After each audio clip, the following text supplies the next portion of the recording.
بسم اللہ الرحمن الرحیم۔ الصلاۃ والسلام علیکہ یا رسول اللہ وعلی آلکہ وصحابکہ یا حبیب اللہ۔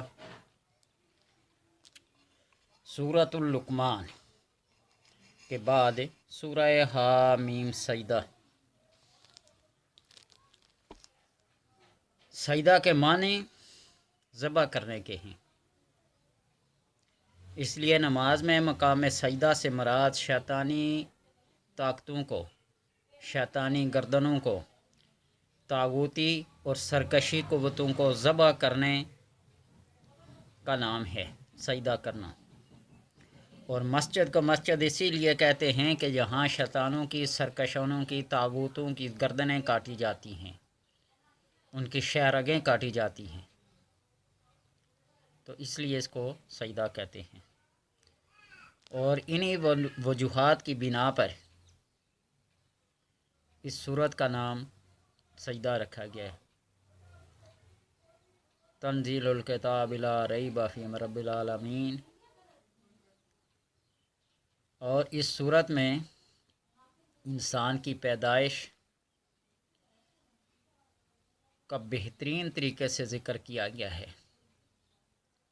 اور پھر وہ مجرمین جو اپنے رب کے حضور سروں کو جھکائے ہوئے عرض کریں گے ربنا فرجعنا نعمل صالحا، اے ہمارے رب ہم کو واپس دنیا بھیج دے، ہم نیک عمل کریں گے۔ تو اللہ فرمایا کہ میں تمہارے پاس کوئی نذیر، کوئی ڈر سنانے والا نہیں بھیجا تھا؟ کہیں گے ہاں بھیجا تھا، لیکن ہم غفلت میں پڑے ہوئے تھے۔ تو اللہ فرمایا فنجعل المسلمین کالمجرمین، کیا ہم مجرموں کو مسلمین کی طرح اور مسلمین کو مجرموں کی طرح کر دیں گے؟ ایسا نہیں۔ افمن کان مؤمنا کمن کان فاسقا، کیا ہم مومن کو فاسق کی طرح کر دیں گے اور فاسق کو مومن؟ نہیں، ایسا فیصلہ نہیں، کلا، ہرگز ایسا نہیں ہوگا۔ یہ اللہ تبارک و تعالیٰ کا فیصلہ ہے۔ تو اس صورت کے اندر اللہ تبارک و تعالیٰ نے اس فتح کا ذکر بھی کیا ہے، قل یوم الفتح لا ینفع الذین، بنا دیجیے کہ اس فتح کے دن تمہیں کوئی فائدہ نہیں ہوگا، یعنی جب جنت اور دوزخ کے اندر جانے کا فیصلہ ہو جائے گا، اس وقت توبہ کا، تائب کا، نیک عمل کرنے کا، اپنے گناہوں کے اعتراف کرنے کا اس وقت کوئی فائدہ نہیں ہوگا۔ اس صورت کی فضیلت میں پریشان حال لوگوں کے لیے، اور خصوصاً ان خواتین کے لیے، ان بیٹیوں کے لیے، ان ماؤں بہنوں کے لیے جن کے رشتے نہیں ہوتے اور شادیوں کی وجہ سے، رشتوں کی وجہ سے، منگنے کی وجہ سے بہت پریشانی کے عالم میں دن رات گزرتے ہیں، بے چینی اور بے کیفی میں۔ تو اس سورہ سجدہ کو 21 بار پڑھ کر روزانہ اللہ تبارک و تعالیٰ سے دعا کریں تو انشاءاللہ بہت جلد بہت اچھا، بہت نیک اور بہت صالح رشتہ آئے گا انشاءاللہ۔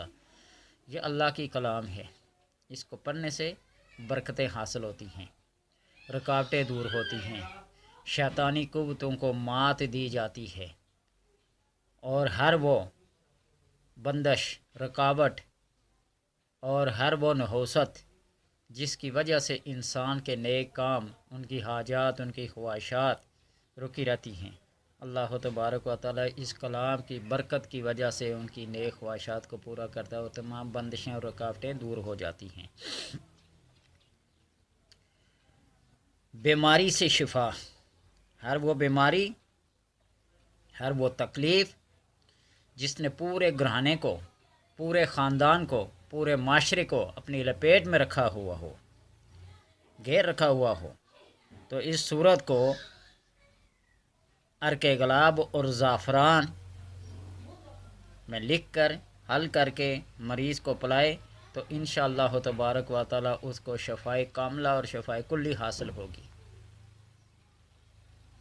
یہ بار بار میں کہہ چکا ہوں کہ جب انسان ہر قسم کی مادیت سے تنگ آ جاتا ہے تو روحانیت کی طرف رجوع کرتا ہے، اور ویسے بھی انسان جب آخری حد کو پہنچتے ہیں تو مصلی اور تسبیح وہ اپنا مرکز، اپنا ملجا اور ماوا بنا لیتے ہیں۔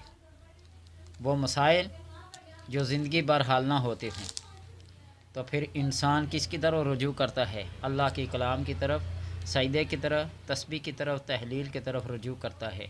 تو جب کسی طرح سے بھی مریض کو شفا نہ ملتی ہو تو سورہ سجدہ کو، قرآن پاک کی کسی بھی آیت کو، قرآن پاک کی کسی بھی صورت کو پڑھ کر، لکھ کر، دم کر کے پلائیں کھلائیں، اللہ تبارک و تعالی شفائے کاملہ عطا فرماتا ہے۔ اور اس میں کوئی شک و شبہ نہیں ہے کہ مسلمان تو مسلمان، غیر مذاہب لوگوں نے بھی دم درود سے کام چلایا ہوا ہے۔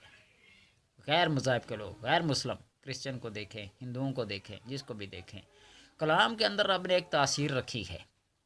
اگر کسی بندے کو اپنی مادیت پہ، اپنی حکمت پہ، اپنی طب پہ، اپنی ڈسپرین کی گولی پہ، اپنی اور بڑے سے بڑے انجیکشن پہ اگر یقین ہے تو یہ اللہ تبارک و تعالیٰ کے کلام ہے، اس کے اوپر اللہ کو بڑا ناز ہے، بڑا فخر ہے، اور اسی لیے اس نے اس کلام کو اپنے بندوں پہ نازل کیا ہے ہدایت کے لیے، رہنمائی کے۔ ان ھذا القرآن یہدی للتی ہی اقوم ویبشر المؤمنین الذین یعملون الصالحات ان لهم اجرا کبیرا۔